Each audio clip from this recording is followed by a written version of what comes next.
Hey, before we go to this next question, you guys want a beer? Or you want to switch up? Yeah. Yeah. So let's see. Next question. This one is a direct question too from somebody on Instagram.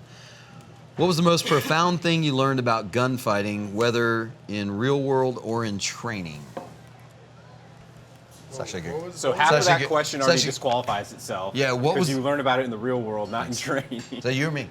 That's you. Awesome, thanks. That's your local brown. Wait a minute. Say it again. I'm gonna 'cause wait that on you was- guys. that was- So what is the most profound thing you've learned about gunfighting, whether in real world or in training? Most profound thing. To me, it absolutely from, I guess, going back to one of the prior questions, pre 9/11, post 9/11. I mean, from what I've learned, it is absolutely the basics Agreed. that freaking come into play. Or, you know, what's the most profound thing I learned from actually doing it compared to training was that it's everything came down to the basic fundamentals. Mm-hmm. I think probably one of the most profound experiences I had was a gunfight we had. We had a forward element. They got ambushed. They actually initiated with a claymore and then had a horrible firefight they had to displace from. But the rest of the camp got attacked as well, and we were a really small element. And tents got shot up, tires got shot up, just hundreds and hundreds of rounds of PK ammo got poured into our camp from higher positions before we were able to displace those machine gun positions. But nobody got hit. All this equipment had bullet holes all through it, 5 Humvee tires down, all this stuff. And it made me realize that I don't care how fast you can shoot, and I don't care if you have a fantastic position of opportunity or a definitive place where you can pour gunfire down on somebody. If you don't do accuracy, back to fundamentals, what does it matter? If you don't hit what you're shooting at, I don't care how many times you can shoot or how fast you can shoot. And I took that lesson. You might get lucky, but You most might likely get you not. might get lucky, but your enemy might get lucky as well. In that situation, all of us in the camp, the good guys, well, in my perspective, the good guys, probably not in their perspective. Freedom isn't free. Yeah. But we were all lucky. But we were lucky because they lacked the proper skill set to put rounds on They're target. shooting like this. Right. That's not how you do it? Yeah. No. Well, sometimes. So, Yeah. the most important thing I took about that is it's accuracy. It all boils down to accuracy. Can you put a round on target? Because if you can't, and that's all basics and mechanics. That has nothing to do with being cool. That has nothing to do with how much gear you have. That is basic fundamentals of shooting. Sight picture, trigger squeeze, sight alignment. And like you said, it's all the basics, and guys don't want to accept that because, it's a very simple approach. It's all this other stuff that we add in there to jazz up training or to spice it up. There might be a time and place. Yeah, what do you do when you actually stop behind cover or stop to engage? What does it come down to? Yeah. Shooting fundamentals. So everything leading up to the shot, you have to be in shape. Yes, you have to be an athlete to get over things and around things.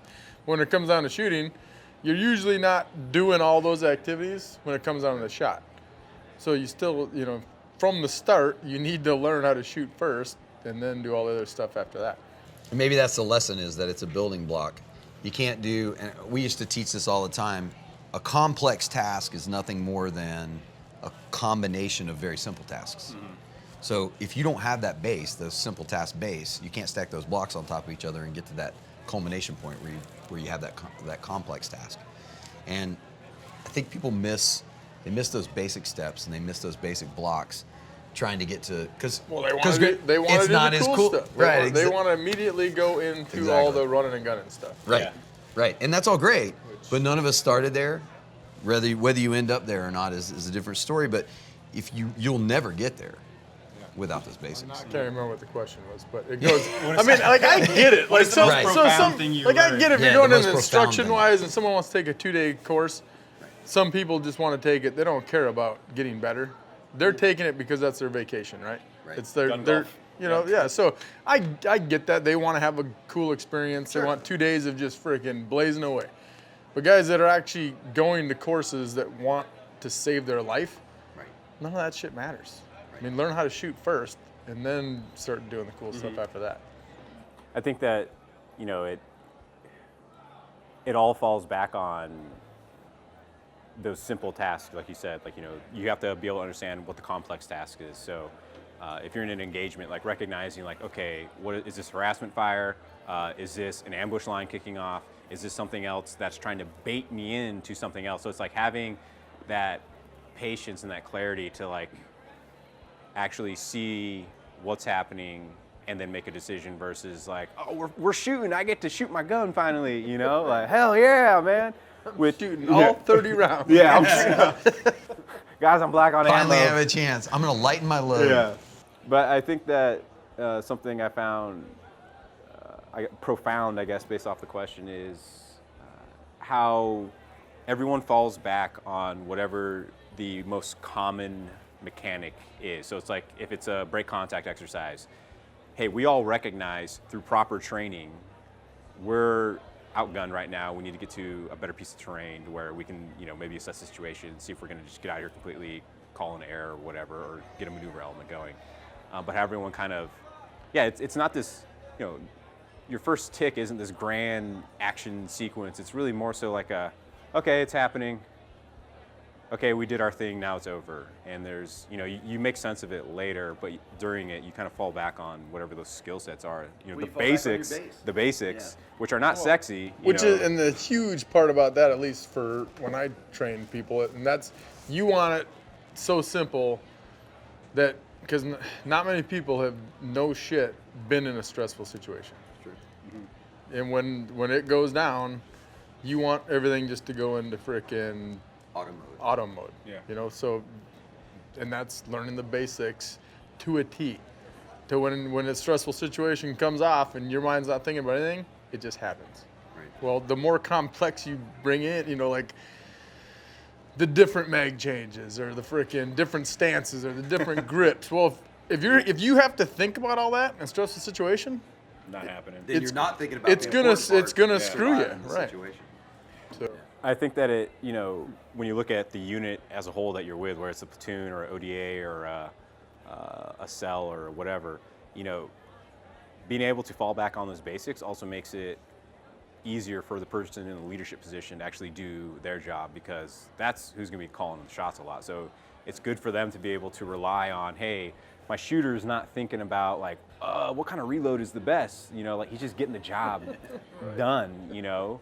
And then he's seeing things probably in a similar way that I am, and then I can, you know, coordinate whatever I need to with resources and personnel to make a decision to get us out of there. So it's, you know, it carries up the chain, you know, if you will, with regards to how you actually perform out there, instead of being distracted by like, you know, I trained to get my, you know, reloads down to a sub 1 second, but that doesn't really matter in the battlefield because, you know, you need to be able to maneuver and communicate kind of. That just means you're gonna run out of ammo. That just quicker. means you're gonna run.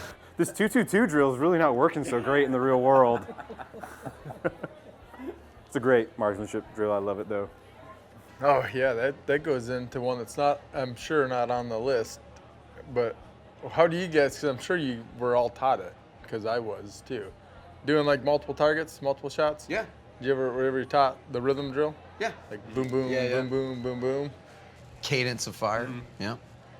Have you ever done cadence of fire when someone's really shooting at you? You've never gone into a room and there's not been 5 guys there for And you to went boom, shoot? boom, Yeah. boom, boom. Well, I mean that. So one time we made an entry, That was and just as we like did it, the one bad guy question that I hit a got. metronome Yeah. so that we could have, you know, the right cadence Yeah, as we shot. exactly. Yeah, it was perfect. I mean, Yeah, it was- I was one, like, you know, before I knew any better, Right.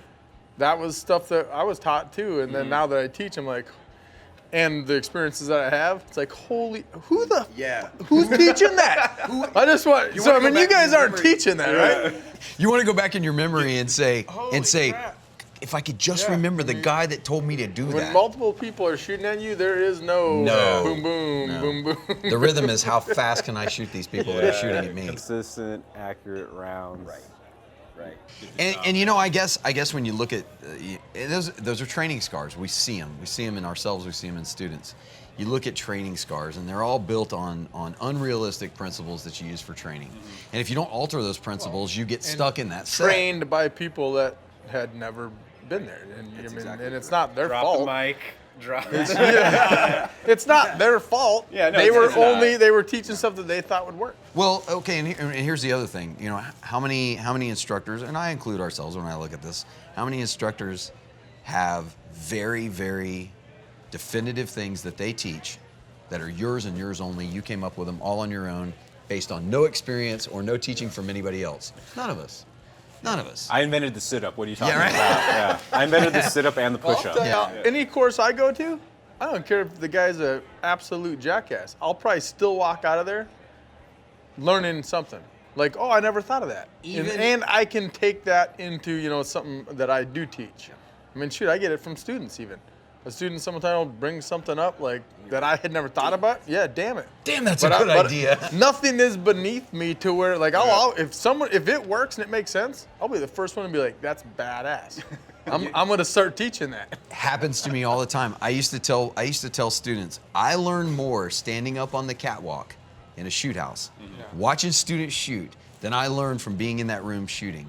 I'll give you an example. We were doing a night vision drill for a SWAT So you pay team. attention, you mean? Yeah, well, I actually. You're not on your phone on the Well, yeah, I catwalk? pay attention because I don't want to get shot off the catwalk in case somebody's high carrying. So we're up on the catwalk. We're doing a night vision drill. The drill is you enter a room, and I've got a bad guy. It's a simunition drill.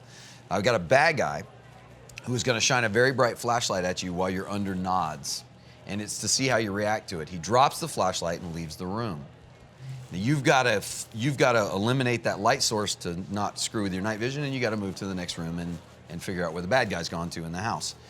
I watched team after team after team. We were doing it in little two-man teams, and I watched these guys flow through the house, and guys are trying to pick up the flashlight and figure out how to turn it off, and some guys are sticking it in their pocket, and then it's just illuminating through their pocket, but everybody's screwing with this damn flashlight. Yeah.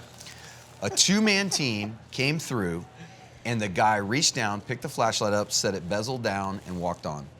Having that clarity of mind to Right. slow down and like Right. think for a second. And I'm like, absolutely perfect. Yeah. You don't know that flashlight. You don't know where the on-off switch is. You just know you need to eliminate the light source. Who's that? Who is that guy? Let's get him on here. Yeah. He didn't throw it into the next room so that he could illuminate it or the FBI technique. Actually, or, taped it to his AK, spun and shot. Yeah. But again, yeah. So you see those simplistic things, and you see those. I learned as much from students as they ever learned from me. I'm Well, sure. you're an idiot if you don't. Right. Well, and it's that constant learning process. If you're not learning, you're falling behind because we're in an ever-changing world. Yeah. Regardless of what discipline you look at, I don't care what your passion is. If you're not learning more about it, you're becoming archaic. So, all right, this one's actually a direct one again, a Facebook one. What's an example of a technique or tactic that you changed due to lessons learned in combat? That's actually a fantastic question based on some of the things that we've been talking about already. Well, right. I think that goes back. Where It almost goes back to at that least for me, everything so, answer. Yeah. But if you could put your finger on one, I guess, because it says what's one example of a tactic or technique that you changed due to lessons learned in combat, what would it be? I would say that, with training and tactics and techniques, because of the conservative nature of law enforcement organizations or the military, you don't get to have, cool boots or haircuts or clothes or whatever. You have to stay in very, narrow left and right limits. That a lot of guys will endorse range techniques that they see on social media that they think are cool, and they'll actually change up something that works for something that doesn't work. They're like, But looks better. yeah, but it looks better. Like they'll do Right. the opposite, You're talking to military training? I would say just this. I think it bleeds over. Yeah.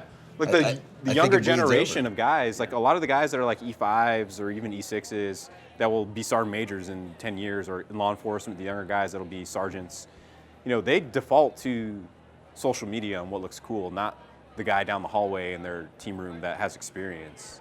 So we'll see it go the reverse, where someone will take something that's solid for something that's inferior. You guys know what the temple index is, where dudes are told to put the gun up against their head? I didn't until like 2 or 3 months ago. What we're starting to see is guys are being taught that this right here is a ready technique that they can use inside of a vehicle because it places the gun in a safe direction. Now, yes, by pushing the gun up against your face, like it's a Zach Morris telephone from Saved by the Bell, does put it in a safe direction, but it removes you from the fight. That's like a thing where like guys they'll go away from something that works and they'll argue from the point of like, well, it's situation dependent, bro. It's like, no, what it really is like, you know, the person is weak weapons manipulations handling. Right. That's the real issue. It's like, no, but I'm so safe. Like, well, you're not really though. And nor is it ergonomic. Yeah, nor is it. Yeah, there's so many things. It violates biometrics. It's lots of arguments. There's lots of arguments. But the internets will tell you like, nah, bro, this is like the new thing. Like, that's not really how it works. So I mean, I would argue that there's so many people on the internet right now that are just like, hey man, I've taken this many courses. Like, all right, cool, that's cool.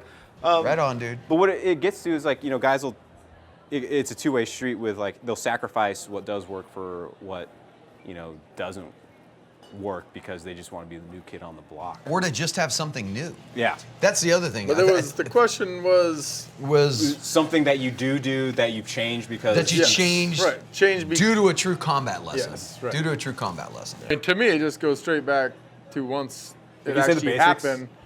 happened. Absolutely, back to the basics. Yeah. Well, there's no secret.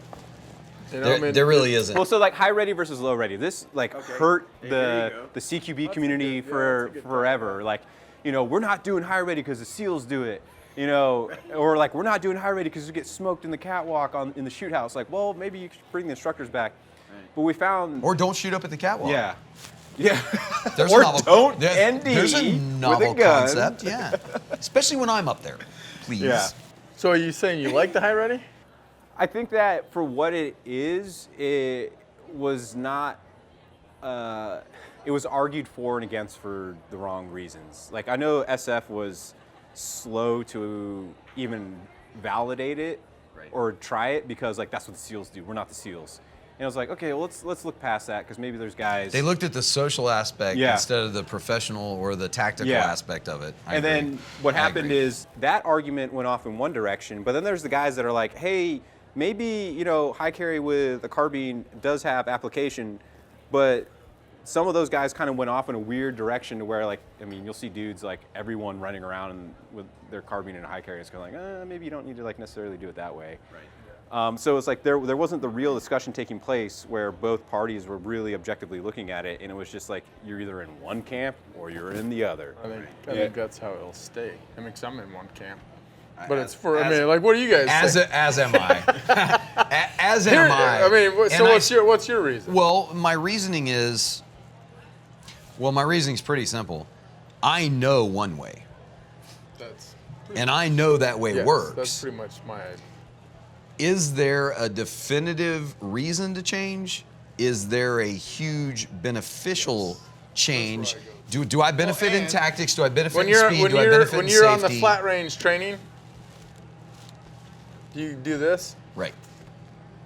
and then no, you're lazy, right? So we're all down here. So this is how we train. Yeah, carry a 203. So why would I train like this? I had to carry a And 203. then all of a sudden I It's go really into hard a to real carry. situation, I'm like this. Well, when I've done this for thousands of times. So Exactly. that's my. And that's I my don't thing, think there's too. anything wrong. I don't think there's anything wrong With with it the high- either. with the high- I know why I stay with what I stay So, with. yeah, I think- It's because what I know and what I've trained and what I'm comfortable with and how I perform best. I don't think there's anything wrong with it. No, I don't think there is either. But you're right. It's a social differentiation between that element, the SEAL element typically, and the other soft elements, the Rangers, the SF specifically, who stayed with a low ready carry. It doesn't. You're right. The argument doesn't make any sense Yeah, because because it's really the application that you should If talk someone about. if someone could come up with a reason why not to do it and it made sense to me, I'd be the first I'd be one to be like, like, yep. I would never teach it. I would always say don't do it. But no one's ever been able to come up with it. You can still, if you go into a room and you have high ready, you can still butt stroke them. You know, people are always say, well, I can't get the gun down quick enough. Well, it's the same thing from here to here or here to here. Down or up or down, yeah. I think it goes to Shooter choice is what it comes down to, I think. Yeah. is guys, the arguments aren't given the proper vetting, and then guys run with them regardless. And I think that's what we saw a lot was, we could see like, okay, there's legitimacy for doing it this way, But then what would happen is guys would just do it wrong. And now it evolves into this other thing that is nowhere near what the origin was, you know. Right. It's like, It becomes it becomes its own animal. Yeah. You know, and you're right. It veers off the initial subject, which we probably constantly have been doing this whole time, veering off the initial subject. We're at it right now. Yeah, so the whole what you take. Change tactics. You know, I'll give you one that I learned, and I didn't learn this until I started involving myself with police officers. Police officers used to wear shoulder mics, and they wear them up here. And they found that guys, because if you wear it on your shoulder, you can't really reach it with this hand. So if this is my firing arm, this is my firing. If this is my firing hand, if I'm keying my mic, I've got to cross my whole body to get my weapon. The other thing is people have a tendency to turn into their mic to be able to be heard, and they now can no longer focus on the threat. So they started moving communications to their center line so they could be reached with either hand, and they could still maintain focus when they were trying to get to the mic. I learned that talking to police officers and working with police officers and teaching. And that's something I would have never considered because that didn't work in my world or our world because we're on headsets. You know, we're either on throat mics, boom mics, whatever it is, but it's all integrated with our headsets. I never have to focus or change. Now, where we put our PTT, I have always centered my PTT so I can access it with either hand. But because police officers work in a different way, and that's a tactic that changed because guys got hurt, you know, in their combat, and I'm not saying that, you know, police go through combat just like we do, it's just in a different form. They obviously have interactions and gunfights just like we do. But because they lost people and because people were getting hurt, you know, you turn away from your adversary and he hits you or strikes you, and now you're in a different situation. You're at a disadvantage. I think things like that change, whether it's you know, military combat like we go through, law enforcement interactions that they go through. I think every interaction with an adversary changes your perspective. That is the baseline that validates something. So like, like I like the first time dudes started putting their pistols on their chest. Like I was like, oh, I'll try that. It looks cool. And then after a while, I was like, it's not really the best place for it, kind of a thing. Right. And that was just. Well, that's what I was going to get into. For that, like what you learn, and we already hit on it, is just kit. Yeah. You What know, works and what when doesn't. When you go for your first time, you got the fucking kitchen sink. I got chem lights you know, for my like- chem lights. That's right. Yes. Yeah. And then, so that was a huge lesson learned. Yeah. You know, first time being over there, like, oh, I don't need this, or this. Right. Or this is in the wrong position. I can access it when I'm on the flat range, but can I access it when I'm sitting in a car? And that's that whole chest rig gun thing. That all came from, well, you know, the driver needs to be accessible to his pistol, but he's driving. No, the driver needs to drive. And we figured that out. How many driving schools have you been into that says, if you're driving, your car is the weapon. You drive. You're not shooting. That's not your job. It's not your job. So, you know, changing an entire area where you carry a weapon based on the fact that you might be driving in that one little no, that's not a good. Now, do you keep an extra holster there and you still carry normally? But if you find yourself in a driver's seat, move it. Okay, maybe. But where, muscle memory wise and training wise, are you going to reach to draw that pistol when you need it? It won't be your chest. It won't be your chest. So it's about tailoring training and carry and proficiency to the level that you're going to really operate at, and that's realism and Which training. arguably should be the simplest level. Agreed. But not too simple, because that's stupid, but the simplest level. So Yes. And that's where it goes back to me. I mean, I teach. I'm huge on basics. Agreed. But because of that, just Hashtag like what you basics. said. Keller over here. Hashtag basics. Basics. Nice. No, it's true though. There's a lot of validity behind it. Well, people just don't realize it until they're in a no kidding stressful situation. Yeah. You don't know. Well, it's I mean, if you're in it's how you. I've been in a lot. Mm-hmm. I've been in a lot, and some of them are different. Like some, I mean, you go black.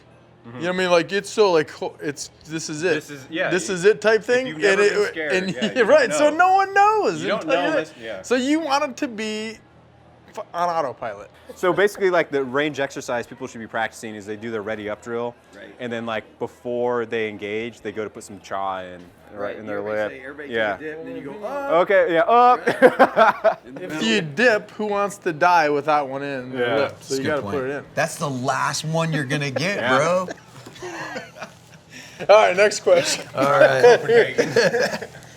What do they want to know? We just got Copenhagen as a sponsor. they're Good gonna job, send you guys. Palette So, yeah. full of, Oh, you're gonna love this one. So, what's the most annoying thing online that you see or read? Okay, I'm gonna have to steer that one because that's again, all- one of that's those all broad you. stroke. That's what broad stroke question. Let's internet try in to general. tailor. Just the internet in Let's try to general. tailor that down to tactics or teaching or training. But what's the most annoying thing online that you see or Cat read? videos. No, I love cat videos.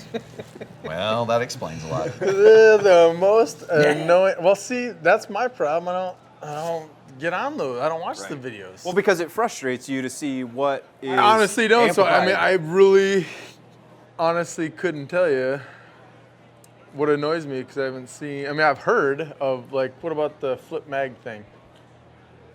You guys know what I'm talking about. Oh yeah. but I honestly have never seen it because I don't watch the videos. But that's one thing I that also I have carry. heard. I also from, carry like, magazines that drop from- free, from students, and I check yeah. them prior to engagement. So that's a hard one for me because I don't watch that many videos. You don't want to lose your sanity by dabbling. I think that's No, that's what's that like to not? what's that like to not have that just bother you? So I think this goes back to what we were talking about students, about learning things from students. And you actually touched on this. You said, I learn something from every course I go to that's taught by somebody else. I do too, but it doesn't necessarily mean I learned what to do. I might honestly learn Absolutely. what not to Right, do. absolutely. And I think while it's annoying to see things on the internet that we know aren't tactically sound or we know aren't based in realism that's driven by combat, seeing those things also validates what you're doing right or what you teach based on those But principles. only you know that. That's not true. The internet You know, doesn't. That's not true. Okay, so so the internet as a whole may not know that, but I believe that there is a community, and we talked about this. It's a silent majority. We talked Yeah, about a that silent majority. Yeah. There's a silent attention. majority that gets in there, and they're in that niche, and they understand. You know what? That's crap. Yeah. What I'm looking at here is not. It's not functional. It's not safe. It's not tactical. It's not practical. None of those benchmarks that you should grade your training and your skill set against are valid here. None of them. It's all exhibition. Yeah, like one of the That's good. actually That's an an awesome word. fantastic descriptive I word. usually say content, but yeah, exhibition. Yep. Yeah, Perfect. so like one of the things I think is using that one. really dangerous. I already copyrighted it, trademarked it. Yeah, I was gonna say trademark. Whatever the right thing is right now. I did it. Yeah, I did. No, so like one of the more dangerous things I see is a lot of the guys that are like, they purport that they're like training for like close contact with like their concealed carry, know it. so I have that seen so they'll like focus on like their sub-second draw from a holster, and it's like, hey bro, if you're truly in close contact, Hands are and up like this. They're doing it in less than a second. yeah. Or it's like if you're going for that gun. Well, first of all, you're telling me you've never actually been in a fight before, because you know if someone closes the distance and they're like got hands on with you, that's a whole other problem set you need to address. So if you try to introduce a gun into that fight and they see you go for it, they're just gonna knock it out of your hands. So you'll see dudes that are like yeah, my sub 1 second, bro, and it's just like, okay, that's a cool, mechanic to have, but let's be honest, we know that took you your 99th video take, to do that, and none of us are seeing the targets either. So but it addresses the wrong problem where it's like, bro, I got my gun. I played high school football. I'm gonna save the princess. I got my gun in the fight, And it's like, dude, if someone's gonna go hands-on with you and they see that shit happen, you're gonna lose. That we were already talking about. I mean, that's scary shit because they're putting that out there, and now guess what? And it becomes the norm. It Everyone else is shifts going out the and trying to norm. do. Yeah. They're all trying to get sub. And dudes second. are shooting their dicks off and Right. stuff. Hell Like- yeah. Or Hell yeah. I'm pretty sure I saw one where the guy he was doing the whole like you're pushing him away and he shot his freaking hand. So Like- it's you know, it's out Have there. at it, boy. Yeah. It's out there. I think that's the more is, you know, like we said with like fake news, amplifying what looks cool versus what is functional. And you see that with, but like that's kind of starting to go on Instagram or go away on Instagram because everyone can do that. Everyone can get a GoPro and like just dry fire until you, Until you get it right you're like, once. oh, like, you know, oh wow, this guy like had a, well, this guy got the gun out of the holster really quick. Like, yeah, every amateur's, you just take a box of ammo to the range, you can train and do that. That's not that unique, you know? It's got to be consistent. Like if someone did that and was able to do it 10 times in a row Sure. and hit Yeah. A-zone shots, Hey. you know, it'd be like, all right. All right. Or push the target out to But yeah, distance. just like you said, they're doing it 30 times and Yeah. getting it right once. Right. Now try to do it in a stressful situation. Exactly. It's not going to happen. No, it's not. It's not. All right, this one I actually like. This one I don't think it gives us a room for opinions, but it doesn't cause arguments as much as some of the No, other but people ones. like that. Trump's in office. Yeah, that's man. true. That's Trump's in true. office. That's right. It's good now. Yeah. We're all good. What's the minimum gear you would buy on a budget? That's actually a really good question. Gun and So sight. people want to do this. I agree completely. I would add backups. Yeah. I see too many people Yeah, I mean, invest in depends on how far down the road. Right. list Are you you go. into the How much optic? money do you Right, have? yeah. Wait, define budget. I don't want to go irons like straight up. Like, Can you give me a monetary value on this budget? Because my budget may be different. Yeah, but that- no, that's a good question. People always consider that. small, yeah. People work hard. People work hard for their money. They want to get the maximum value tactically out of what they're getting, but it's performance over the long haul. You know, if you have to replace something all the time, but you replace it with cheap shit all the time, Yeah, absolutely. you've still spent the same amount of money you would spend on something quality. I'm a huge proponent of a quality optic on an AR. On all my AR platforms, I have a quality optic. I use aim points. I put T1s on most of my stuff, but I've got other very myriad of Gotta get stuff. that plug in there. Well, no, it's just what I use. Yeah. It's you know, I use what I use. I'm in no way affiliated with it, but but I carry backup iron sights on everything. Yeah, no, absolutely. I carry an optic that I think is very reliable, very robust. It's gonna survive the things I've put it through, and it has survived the things I've put it through. But it is an electronic device that I'm putting on a weapon system that creates high recoil and that I'm gonna put through harsh environments. It can fail. I shoot with my iron sights up, and I shoot with my optic on.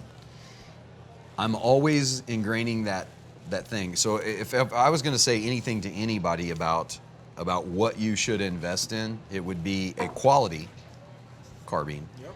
That's what and I a said. quality optic with backup That's sights. it. Yep. Because I go back to, and I understand like some of the people that watch this may think about, well, I don't shoot a carbine, I shoot a pistol. Okay, man, that's cool, but a pistol to me is a secondary. It's a backup. My primary is my rifle. So I focus my energy there because if I've had to lose the rifle, I'm going to a different world. I'm not in my comfort zone as much as I was I'm before. sure you feel the same. Yeah. I mean, So- I don't want to yeah. piss off the pistol people. Neither do I. But I And mean, pistols holy crap. pistols are viable in certain situations, and they're viable Yeah. for some people who are relegated to a pistol. Right. They can't carry a rifle. I get it. Right. I mean, that is. But we lived in a world and operated in a world and learned in a world where you had a primary and a secondary. And we focus so much on our primary. I still do that. Because you are what you know. You are what you know. Well, how many experience. guys do you know have actually had to like transfer to their secondary in a fight? Like you probably on one hand count all of them. Now, does that mean you dismiss it as a skill set you need to train for? Absolutely not. No, but it frames your reference for like, okay, what's the more important thing? I only know like 2 guys have ever actually done that, you know, and It's more than me. yeah. I know something more than Bob. You saw the internet. All right. He admitted it too. I only know them. It wasn't me. Like I only, you know. That's true. It wasn't me. I Yeah. just know him. It was a friend. But it's so it's like any hobby that you know guys take on, where it's like you don't want to commit the fallacy of buying all the equipment up front. Like you know, when I first got into scuba diving, I They was, do though. well, yeah. Oh, I've been guilty of it. And, like, and some people yeah. have the financial means to do so. But if you're on a budget and you got to, Well, and you I'm only all have about it. Yeah, Buy me too. If you have the budget, Yeah, get the buy gear. whatever you want, but buy the best Right. shit. If you don't have the money, Well, then spend it on carbine and spend it on your frickin' sight. Agreed. And then, if once you get the money, buy the other stuff that you want. But Then arguably don't skimp, ammo don't to train skimp on the with. carbine. Yeah. Don't skimp on the sight, so you can have the cool sling, Yeah. the cool G-Money grip, the cool.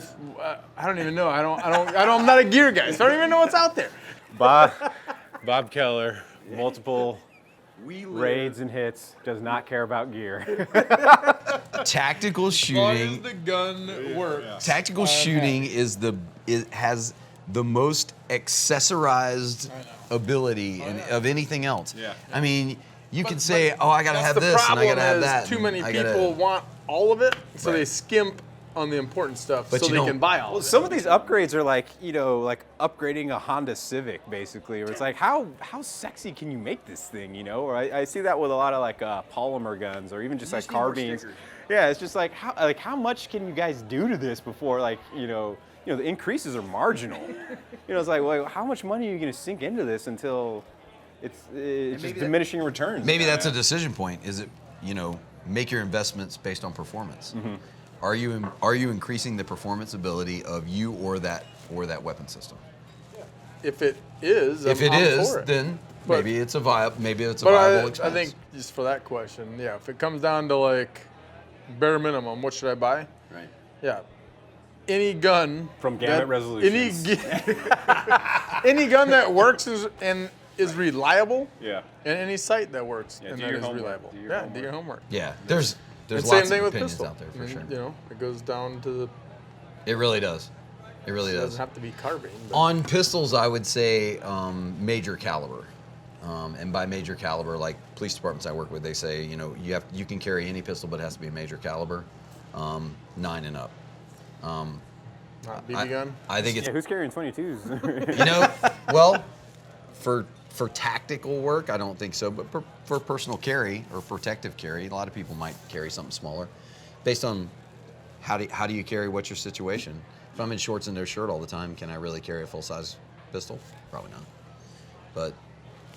Or you can figure out a way. But yeah. All right, next one. It's Instagram. Is there a popular technique or tactic you still see taught that you believe to be ineffective in a real force-on-force engagement? Well, yes. It's funny, we actually... We already hit on it. So we've talked about So a few mine ways. would be absolutely the one where they teach multiple shot, multiple targets. Right. The rhythm drill. And rhythm. In rhythm. Doesn't happen. You're absolutely Doesn't- not going to shoot in a cadence. Doesn't happen in real life. I understand cadence drills. It's so that you start at a pattern and you start to close your pattern down and you speed up your shooting. Yeah. That's fine. It's a problem- method to speed up. But if So- you use it as a training, if you're training tool, sure, If you train on that way, right? and that becomes your Your- train response or your muscle memory, well, Right. guess what takes over in a stressful situation? Back Muscle to the memory. basics, back to your muscle Well, memory. muscle What you memory know. takes over. Yeah. So if you're 'Cause you've used to got that doing many boom, boom, repetitions. boom, boom, boom, boom, fast, well, that's what you're gonna do. What happens if boom, boom didn't work on that one guy, Right. and you need to go boom, boom, boom, Well, boom, the boom. second guy moves. Yeah. So it Wait, doesn't. So that, People so move in a for gunfight? me, that's the biggest one that I can come up with. I don't know about you guys. No, I mean I agree with I, that. mean, I could come up with other ones, I'm sure. but you I guys- think the guys that are teaching to only load your pistol to 1 round so that you immediately have to do a reload as quick as you can, that's like never going to work in a No, gunfight. dummy rounds. Yeah, that Introduce dummy rounds.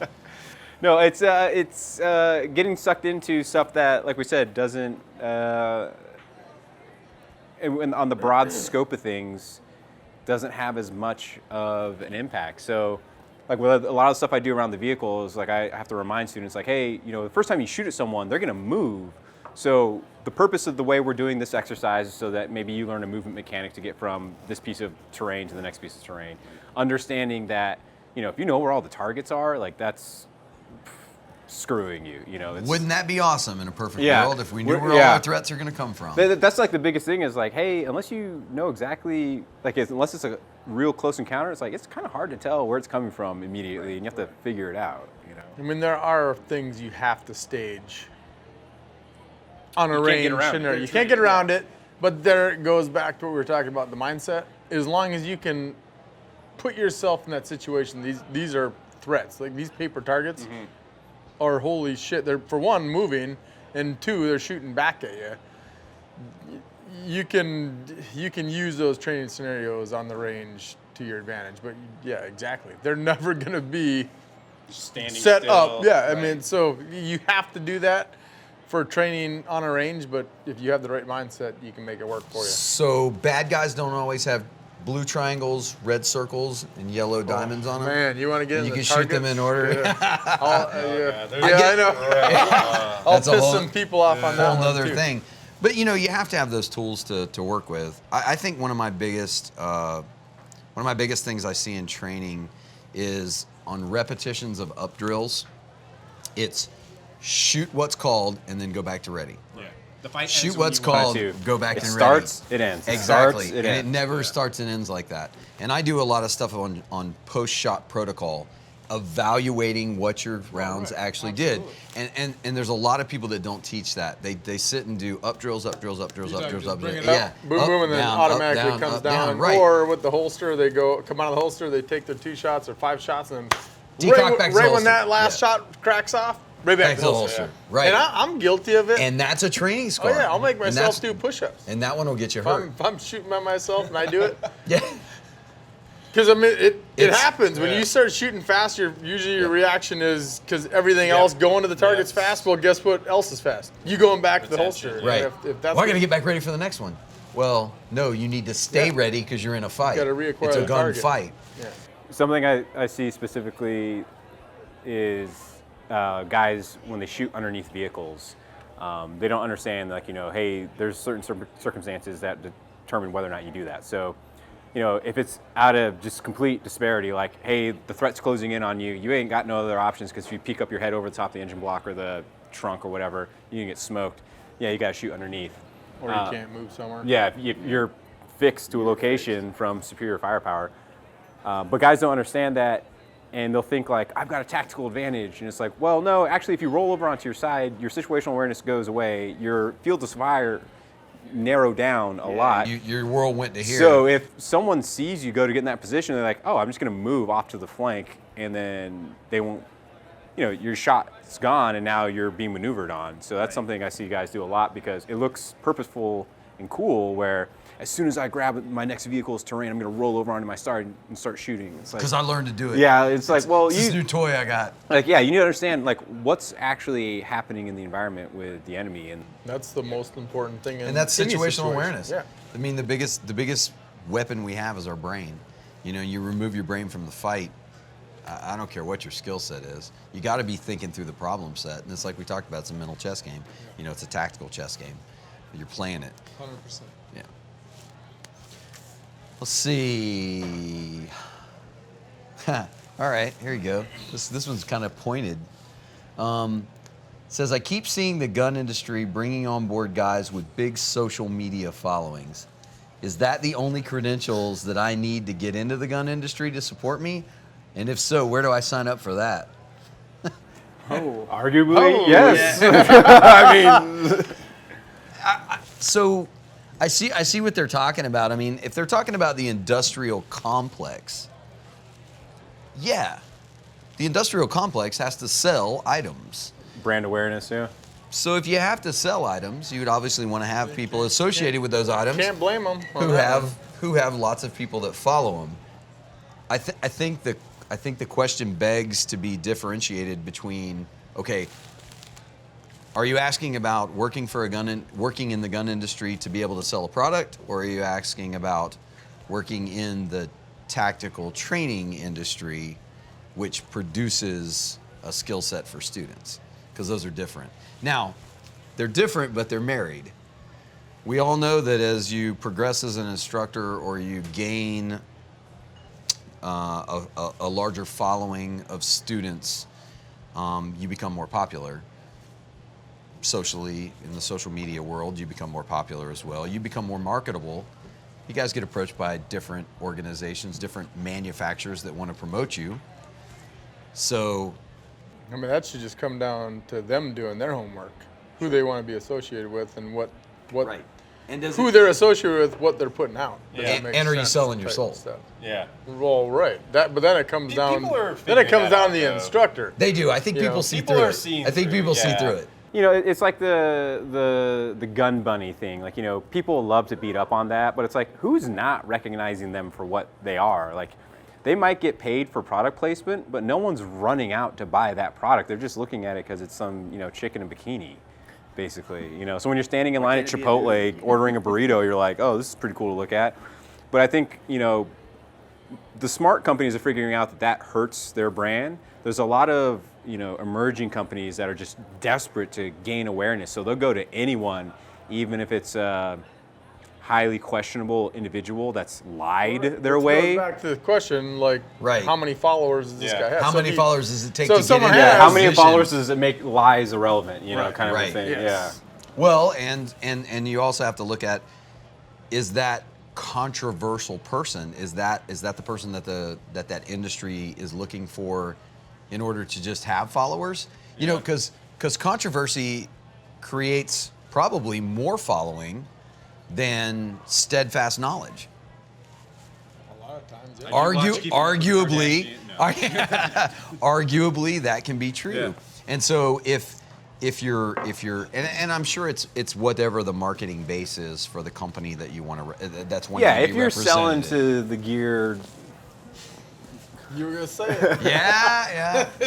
Wait, hold on. If I don't say it, am I not acknowledging them? Right. You know, So if I'm you're not marketing getting to the gear queers, Yeah. like, and you understand what levers you need to switch and pull so that they respond, all right, cool. That's just marketing. But if you're in the business of trafficking the transfer of knowledge, so like gunfighting, Right. whatever that means now, gunfighting against cardboard targets. You know, you.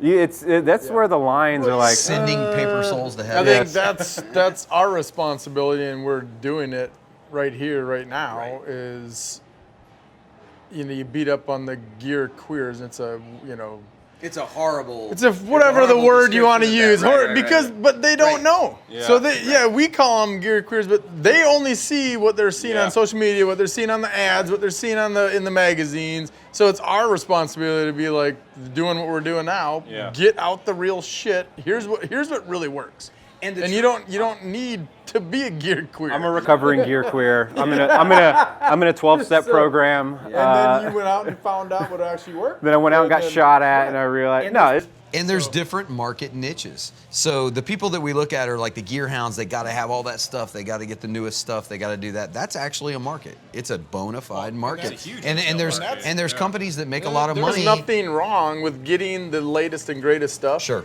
As long as it works. Right. You know. They're a market. The serious tactical shooter is a market. The competitive shooter is a market. I'll tell you, They're all markets. Now, do we cross blend? Of course we do.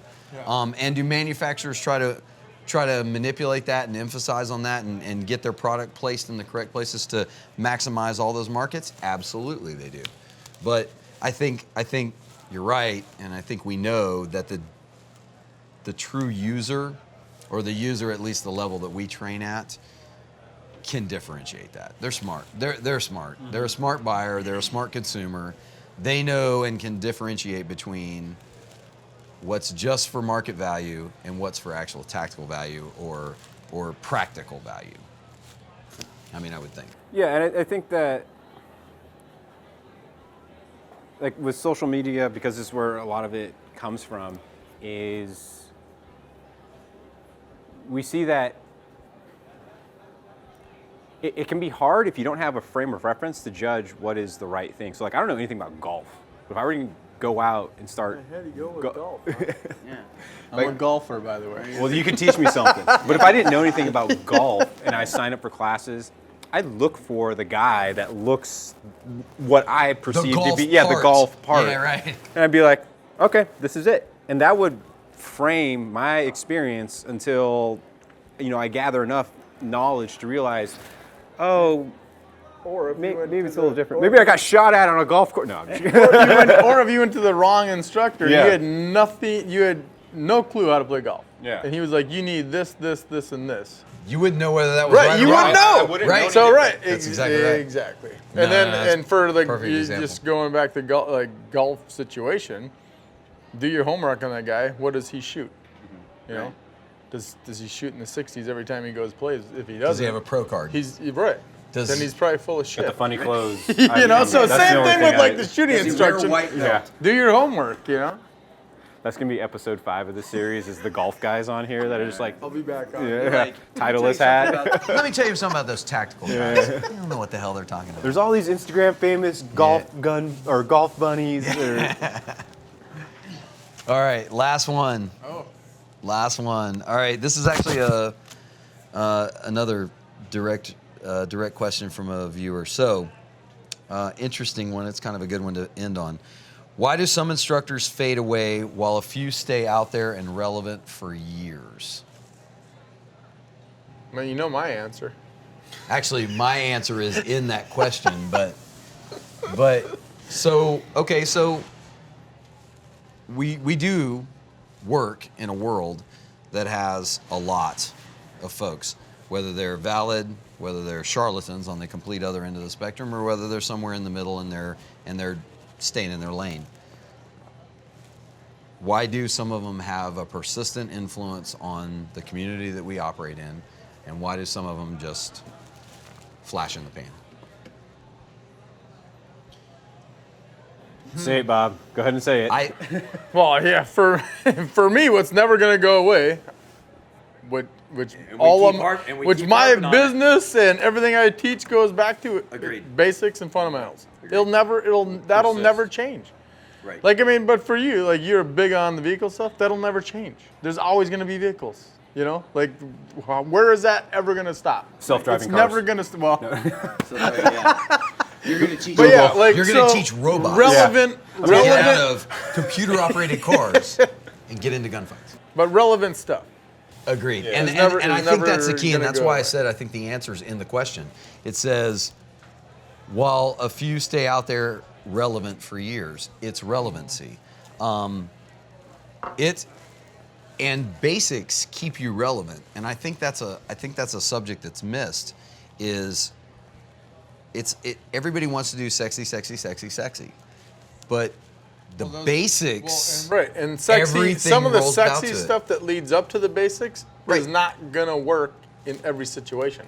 Right. But being able to shoot the basic fundamentals of the carbine or the pistol will never change, And I think the industry's seen. no matter what situation you're in. Until the carbine is replaced by a superior. Well, then, Where we're doing this, Right. on, on the. Yeah, and then we're all phones going to look for something different to do for a But yeah, I living. think that is absolutely. I think so as well. I think that Guys that are teaching the latest and greatest stuff that don't.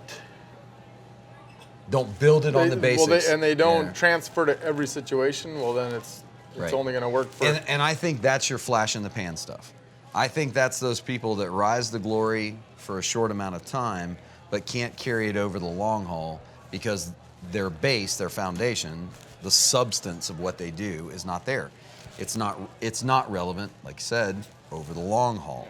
'Cause if you were teaching- It's only that neat. If you were new teaching thing. only jungle training stuff in the Vietnam era when it came to Iraq, Afghanistan stuff, well, Right. that wouldn't transfer over. Right. you know? You'd have been the So hottest then- thing in the world during Right. the Vietnam War. Right, exactly. But you would have been completely irrelevant So I think that's what keeps you. when the conflict shifted.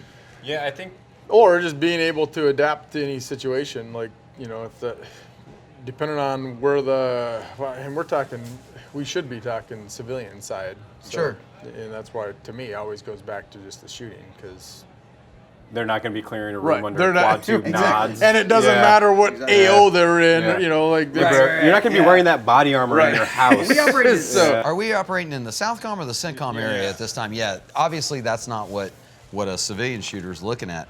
But what a civilian shooter is looking at, regardless of how they're going to apply these techniques and these tactics that we teach them, what they're really going down to is if they have those basics, they can do it in their house, they can do it in their car. Yeah. They can do it in a mall.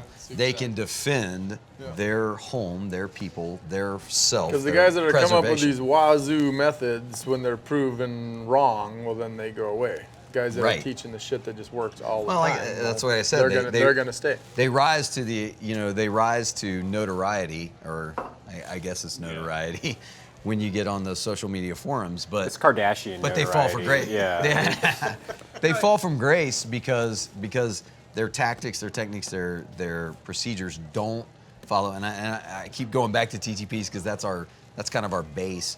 But I go back to them because that's the practical application. That's what you look at, is how do we practically apply that in a certain situation or in a broad set of situations. And I think the answer to the question is the people that last over the long haul are the people that build on the basics. And then figure out a way to make that application work across the broader spectrum. Yeah, and that's a long-term strategy too that I think a lot of the newer guys getting into the training industry just don't understand is because of social media, like it resets every day, or reset isn't the best way to describe it, but it progresses every day. There's a 24 hours news cycle. Who looks the coolest? Yeah, and who's and the fastest? So what's the most frustrating thing to see, and it sucks to see it sometimes, is like a guy from our community will realize the power of social media and the trends that make you popular but don't esteem you, and he'll chase that short-term strategy. Like a guy will be like, bro, I just got sponsored by a holster company. Like, dude, you're a fucking E8 Green Beret Ranger MFFJM. Like, don't sell yourself short because like, I got like, 1,000 extra followers on Instagram because I did this thing. Like, Right. you gotta hustle, but like, look at the long-term picture, dude, Right. because if you're doing something that someone else with no background can replicate, like if you build your entire platform off of like, I do my cool draw videos or whatever, and all right, in 6 months, someone else is gonna do that, all right? And I think that's why they fade away, is because, they get attracted to just the attention, that they're getting. And it gives you this validation, but it's like, yeah, but who's validating you? Are agencies Right. coming to you and saying, hey, let's do a course? Or is it like, some guy who, maybe has no clue what he's talking Yeah, about? who are you talking about? Yeah. Or is Bob Keller coming up to you saying, hey, Brett? I think that's what in any industry defines, who stays there the longest. Now, obviously, that's changed with social media because I think we've seen that you can recover from scandal. You can. Yeah, Anything? you can recover from The anything. phoenix that Yeah, rises yeah. from the ashes, yeah. But people pay attention and they have memories, So Well, I think ultimately for the viewers or anyone who's listening to this, it comes down, what are they teaching? Is it actually going to save your life? Yeah. Like, I mean, that's how you got to look at it. Or, I mean, if you're there for the weekend just to have fun, I mean, then it doesn't matter. And if but if you're going, if Like we you're said, those okay, pe- yeah. Right. Those which people I are out said, there. totally okay. Yeah. Yeah. I don't do that. I don't do any classes like that. But ultimately, if you're going to a class to learn how to save your life, well, that's how you should be looking at, how is this instructor teaching? Right. Like, what is he what is he teaching? Does it make sense? Does it work? And is it going to save my life? I would say that's what the relevant shit is. And I think collectively as a group, we all share that common thought because, Absolutely. well, we've been taught all our careers that you think tactically, but your outlook is strategic. It's global. So you got to win this fight, but you also got to figure out how does that translate for the rest of the world, for the rest of the time. Yeah. It's that long-term goal thinking that you were talking about. And we've all been taught that because that's kind of how we're taught to think, strategic versus tactical. You got to have the tactical because you got to win the fight, but you also got to win the battle of war and inevitably the future. And I think that's really the answer to the question, is that defines whether or not an instructor stays relevant and stays popular. Yeah, is he doing something you could do through enough repetitions, or is he, Through enough situations and everything else, does this apply all the way across the board? And I think that's what makes that's what makes But that being said, too, I mean, about relevancy, I mean, there are people that just want to have that weekend And- fun, so that's And you know what? And those guys could be relevant too, And because if if they you- keep and if doing you the suffer, wazoo yeah. shit that Yeah. makes people happy because all they're doing is getting their freaking gun off, I mean, whatever. And if they self-identify that that's what they're looking for out of the set, they say, "Hey, I'm just here for the shooting." Well, it's space camp. I had a guy explain it to me. He's like, it's like, that's another but good like example. some of I'm gonna use that one. some of the coolest shooters I know are guys that recognize they're going to space camp. Like I have a guy that signs up for my classes, He shows up to the class wearing normal clothes, like jeans and a t-shirt. He'll change into all his cool guy gear. After the class, he'll change out of it. He's just like, hey, for me, I'm gonna use maybe a part of this if I find myself in the situation, but like, I just like it. It's a hobby, right, it's a which hobby. is a very small percentage of people that are like, no, bro, like, I'm just looking for a reason. Like, really? Like, because that's kind of dangerous. Yeah, like I don't want to be anywhere near you, you know? It's all about Yeah, saving I gotta yourself. prove It's myself. not about looking for it. ISIS hunter. Like, bro, you're 30. You could have joined the army and like, fought against. Wait, hold on. What? Can you explain this to me? Are you really an are ISIS you hunter? really an ISIS? Are you a sticker buyer? ISIS. All of my opinions are so important that they're expressed in bumper stickers on my gun case. So, kind of interesting group of questions. Was that it? You know, it's funny. So I look at I look at like the questions we've been through, and I look at what we talked about. I almost wonder if taking these questions created as many more questions about because based on our responses. they did. Yeah, for sure. It actually. Funny thing is it actually caused dialogue amongst us to question some of the questions. I think it's interesting. I think it's unique that the viewers want to look at us and say, hey, you know, tell me what you think about this. I'm sure that this will generate other questions. Well, I was just You know, gonna say, we could go on based for another yeah, 4 exactly. or 5 hours. I'm sure if we all signed in right now, we could all, you know. Right now, Yeah, there's we like all some log in. Instagram famous person who's like, no, he's wrong. No, it's no, the flashy confusing. shit that Yeah, works. yeah. Sign up for my class.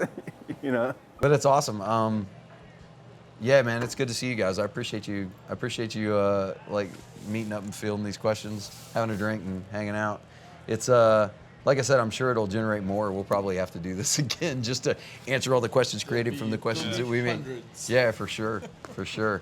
But it's yeah, I like this kind of dialogue. I think it's good. I think it's healthy, and I think it's interactive. You know, we live in such a new world that things are short term like that. You know, with the Facebook, the Instagram, all of the different kinds of avenues that people could communicate through social media, it's almost instantaneous. So being able to field questions like this and being able to take that feedback direct from the folks that interact with us, I think it's good. I think it's a real good thing.